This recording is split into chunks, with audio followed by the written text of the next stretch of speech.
and we'll cover that in a lot more detail later. So planned downtime first. So when we look at basic technologies, the existing people that use VMware today are very familiar with things like vMotion. For those of you that aren't, the vMotion technology very simply allows you to take a virtual machine that's running on box A, migrate the virtual machine to box B without any downtime. And that's achieved through a number of different layers of technology, and not least including the fact that the boxes have access to the same shared disk.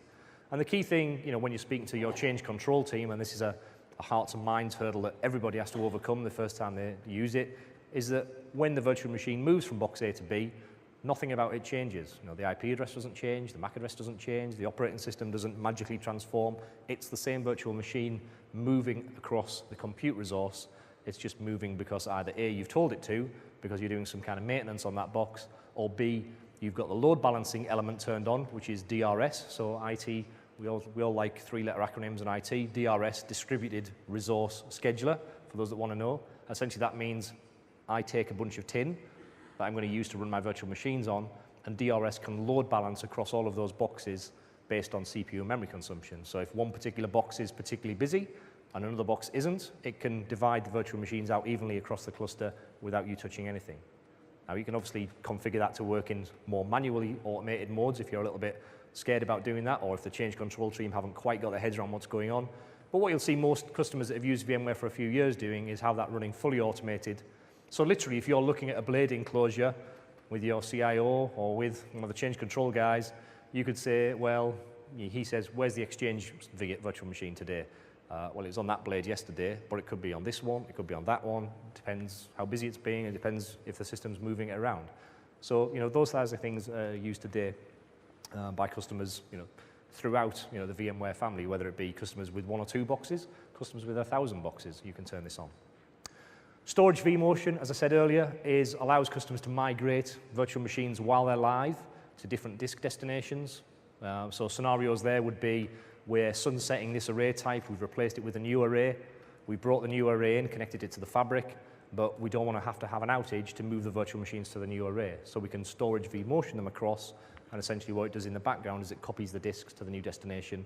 And obviously, it doesn't happen instantly, and the copy might take a little while, but essentially, there's no interruption to service to the application and operating system while that goes on. Unplanned downtime, so component failure. If we take a look at things like network and storage outages, you can cater for those with storage I/O multipathing. In most VMware hosts that run ESX, you're going to see multiple HBAs, multiple NIC cards.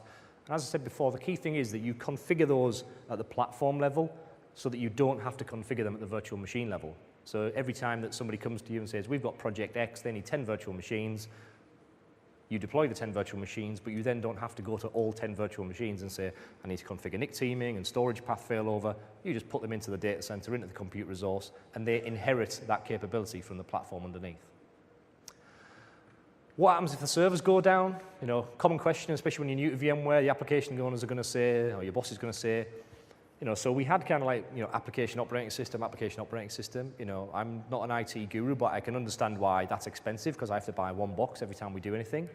But now we've got 10 boxes you're telling me running on one box. So surely that's a huge single point of failure. If that box goes down, I've now lost 10 operating systems instead of just losing one. So how do we recover from that? So VMware HA very simply gives you the ability, if that happens to you and you lose, either the box loses network access or the box dies itself, then HA will cold restart those virtual machines into the infrastructure without you touching it. And it can also be tuned to basically actually monitor an individual virtual machine on a box. So let's say you've got a VMware server with 10 virtual machines on it and one of them blue screens. Then obviously we don't need to shut the box down and move them all over. We just can recover the one that's blue screened, we can detect that it's blue screened, and we can restart it for you on another server. And we can monitor how often we do that, so we're not going to constantly keep pressing the reset button if the virtual machine's blue screening every time it boots, because that probably indicates something more significant has gone wrong. So we can do it a certain number of times, and you can control how often that is, and then we can fire off an email or a trap to say, seems to be something wrong here, this thing's rebooted 5 times in 5 minutes, that doesn't seem normal for a Windows operating system. At the bottom there, we've also got site failure. So if you have a complete site outage, or even if you've had no outage, but you think there's something going to happen near or at the site that causes you to want to move to another data center, then you can use Site Recovery Manager to orchestrate that. So again, depends on the criteria that you specify for failover. So I was with a customer last week who had a data center in Greece when I don't know, can't remember why because I wasn't watching the news, but there seemed to be a lot of bad things going on in Greece, and that was one of their primary sites, and they used SRM to initiate failover to a target site because they said that on their list of failover criteria, one of the things was political unrest. So they said, this is political unrest, these people might not be able to get to work anymore, the rioters might break into our data center, so we're going to fail over now because we think it's in an unstable environment. So DR isn't always because the data center's got a jumbo jet landing on it or a meteorite, it's sometimes for other reasons as well, and that's what SRM is designed to drive. So all of these technologies have basically got one aim and goal. So the aim is to allow you to protect more than you would have done before. So if I think back to, like say, the start of my career at VMware, I went to a lot of sites where customers would say to me, we've got 500 MSCS clusters. And I'd say, well, what, you've got 500 applications that are cluster aware that make full use of the cluster? Have you not got a big headache where you're putting patches on every time you put a patch on the cluster breaks? And they'd say, yeah, well, it was the only solution at the time because the application owner wanted us to be able to restart the application if the box went down. And I would say to them, well, what kind of SLA did they have? Well, they just wanted it to restart. They wanted somebody to be basically there pushing the button. So you kind of think, well, you could actually strip away a lot of those clusters now and just replace them with VMware HA. And for the applications that are cluster aware, you can leave them because you can run MSCS in virtual machines, no problem. But actually now you can get rid of 85% of the ones you don't need and have a much simpler model for actually providing component-based restart. And that's why the bar is showing out all the way up to 100%. So whereas before you might have had somebody come to you and say, we want some kind of HA protection for this operating system and application, you would have gone, well, there isn't one on the market. The only one we can do for that is clustering, or if it's a Linux VM, we haven't got a solution for that. So, and your SLA isn't tight enough for us to even look at it and worry about it. So you're just going to have to put up with no protection. Now you can say, well, that's okay because we have HA turned on at the cluster level. So whatever operating system application is, we don't care. We have the capability now to also restart that guest if it fails. So one of the things that we introduced in vSphere is an enhancement to that, and that's something that is called fault tolerance, but you can think of it as zero downtime, HA. So fault tolerance is a little bit like, me on stage here, in that I've got shadow following me around on the floor.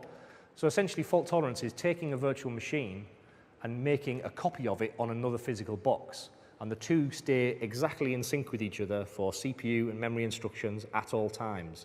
So why is that useful for mission-critical apps? Well, essentially, think of it like this. If we protect the virtual machine on the left with fault tolerance, and the blade or rack mount server on the left suddenly dies, or the cleaner pulls the power cable out, VMware HA will kick in and restart it for us, but it's a cold reboot.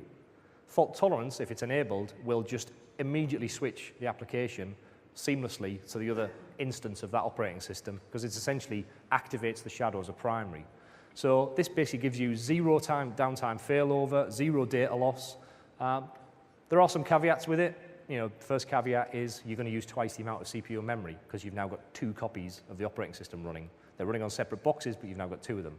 So you're not going to turn it on for everything because you're going to want to sit there and say, which applications and OSs really need this? If I turn it on for everything, I'm going to be going cap in hand to the CIO in a week because I'm going to have chewed up all the CPU memory that we bought last week, and I told him we had enough to last us 4 years. So you're going to turn it on selectively for the real kind of tier 1 applications that you need to protect. So DR considerations, let's run through some of those. Let's build this slide out. When you look at the whole kind of the backup and the DR frameworks, what are you trying to achieve with virtualization?